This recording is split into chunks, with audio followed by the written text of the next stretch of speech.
안녕하십니까. 네이버 클라우드의 강진아, 김선현입니다. 네, 저희가 AI 카우치 토크를 시작하게 된 배경은요. 요즘 AI가 화두라고 하는데 AI에 대해서 익히기 위해서는 어디서부터 시작해야 할지 막막해 하시는 분들이 많습니다. 그래서 이러한 분들을 위해서 AI 개념부터 시작을 해서 네이버 클라우드 플랫폼에서는 어떤 AI 서비스가 제공되고 있는지 소개해드리고자 AI 카우치 토크 시리즈를 준비를 했고요. 선현님, AI 카우치 토크 순서랑 내용 설명해 주실 수 있으실까요? 네, 저희 AI 시리즈는 가장 먼저 우선 인공지능의 개념에 대해서 살펴볼 거고요. 그 다음에는 클라우드 기반으로 제공하는 AI 서비스들의 특징에 대해서 소개를 드리고 네이버 클라우드 플랫폼은 어떤 AI 서비스들을 제공하고 있는지 하나씩 살펴보도록 하겠습니다. 네, 그럼 시작해 볼까요? 네, 선현님 좋습니다. AI가 무엇인지 먼저 소개해 주시겠어요? AI란 단어 그대로 인공지적으로 구현한 지능을 말하는데요.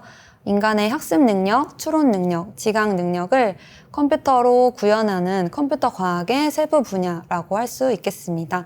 사실 인공지능의 정의는 처음 나왔을 때부터 지금까지 계속해서 조금씩 변화하고 있기 때문에 특정 한 가지 문장으로 설명드리기에는 조금 어려움이 있습니다. 그래서 저희는 AI가 처음 등장했을 때 어떤 의미로 나타났는지부터 한번 살펴보고 넘어가도록 하겠습니다. 사실 우리나라에서 AI가 처음 알려진 것은 2016년부터였는데요. 사실 그보다 훨씬 더 오래전인 1950년대부터 인공지능의 개념이 나오기 시작을 했습니다.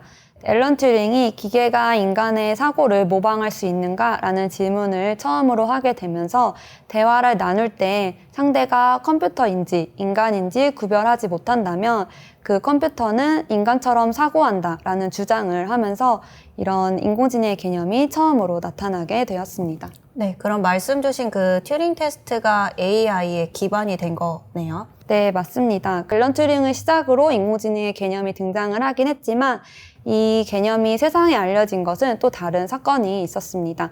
1956년 다트머스 회의를 통해서인데요. 1956년 여름에 다트머스 대학에서 10명의 과학자가 인공지능에 대한 연구를 하게 됩니다. 위에 문구가 그때 사용된 초대장에 있는 문구인데요. 이때 인공지능이라는 용어가 고도의 지능을 가진 컴퓨터 디바이스를 개발하는 과학과 공학이라는 뜻으로 처음 사용이 되면서 이때 AI 용어가 처음으로 등장을 하게 되었습니다. 네, 그럼 선현님 설명대로 이제 AI라는 게 1950년부터 시작을 해서 우리에게 잘 알려진 2010년까지 쭉 이어져 온 것 같은데요. AI의 역사에 대해서 설명해 주실 수 있으실까요? 네, AI의 역사를 살펴보면 먼저 앨런 튜링의 튜링 테스트와 다트머스 회의에서의 이런 존 메카시의 AI 용어 사용 이후로 AI에 대한 기대가 굉장히 많이 커지게 되었는데요. 이 관심의 결과로 제1차 AI 붐이 일어나게 됩니다. 하지만 제한적인 조건에서만 사용이 가능했기 때문에 기대에 부응하지 못하고 1차 AI 겨울을 맞이하게 됩니다. 네, 규칙과 목표가 명확히 정해져 있는 경우에만 사용이 가능했다면 실제 현실 세계에서 적용하기에는 굉장히 어려웠을 것 같아요. 네, 그래서 1차 겨울 이후에 AI 연구는 조금 더 실용적인 부분에 초점을 맞춰지고 그 후에 전문가 시스템이라는 것이 나타나면서 제2차 AI 붐이 일어나게 됩니다. 특정 분야에 대해서 가지고 있는 전문 지식을 컴퓨터에 학습을 시키고 이제 일반인들도 이 전문 지식을 이용할 수 있도록 하는 시스템이 나오게 된 것이죠. 하지만 이 시스템에 넣어줄 데이터, 전문적인 지식이 좀 부족해짐에 따라서 2차 AI 붐도 혁신을 일으키지는 못하고 제2차 AI 겨울을 맞이하게 됩니다. 그리고 그 이후에 보시는 것처럼 GPU와 같은 하드웨어 성능이 비약적으로 발전을 하게 되면서 머신러닝이 등장을 하게 됐고 제3차 AI 붐이 시작이 되게 되었습니다. 네, AI가 60년 동안 이렇게 발전을 해왔는데요. 요즘 들어 이렇게 AI가 다시 주목받고 있는 이유가 있을까요? 네, 사실 AI는 불과 얼마 전까지만 해도 단순히 이론에 머물러 있거나 또는 제한된 기능밖에 수행하지 못했습니다. 하지만 AI가 다시 주목을 받고 급속도로 발전한 데에는 이제 세 가지 요인을 그 원인이라고 볼 수 있을 것 같은데요.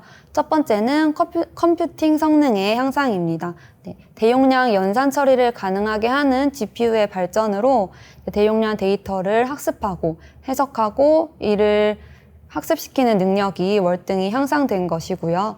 두 번째는 데이터의 축적입니다.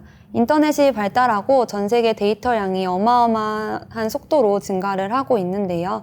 이 데이터가 많이 축적될 수 있는 환경이 갖춰지게 된 것이 두 번째 이유입니다. 그리고 마지막으로는 알고리즘의 발전을 들 수 있을 것 같습니다. 2000년대 이후부터 복잡한 연산을 하는 알고리즘이 많이 개발이 되고 이것을 누구나 사용할 수 있게 되면서 이제 AI가 크게 발달을 하게 된 것입니다. 네, AI가 발전하기 위한 어떤 세 가지 요소들이 성립이 되었기 때문에 급속도로 발전할 수 있었던 거네요. 네, 맞습니다. 선생님, 그러면 이 인공지능은 어떻게 분류할 수 있을까요? 네, 인공지능은 사실 다양한 기준에 따라서 많이 여러 가지 분류가 되고 있지만 대표적으로 인간의 지능 모방 정도에 따라서 위크 AI, 스트롱 AI, 그리고 슈퍼 AI로 분류가 되고 있습니다.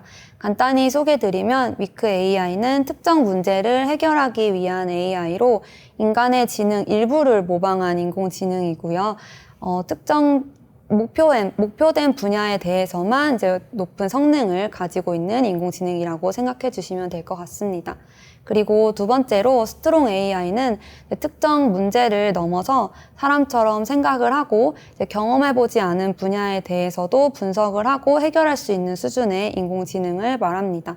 마지막으로 한 단계 나아가서 이제 영화에서 나오는 것처럼 인간의 지능을 모방한 것을 넘어서 인간보다 훨씬 더 높은 지능을 가지고 인간의 능력을 훨씬 뛰어넘는 인공지능이 있는데요. 저희는 이것을 슈퍼 AI라고 부르고 있습니다.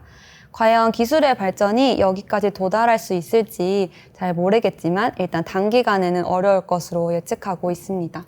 네, 선녀님, AI 설명 감사드립니다. 지금까지 선녀님을 통해서 AI의 역사 그리고 개념에 대해서 살펴보았고요. 다음 시리즈에서는 저희가 인공지능, 머신러닝 그리고 딥러닝 개념에 대해서 살펴보도록 하겠습니다. 시청해주신 여러분들 감사드립니다.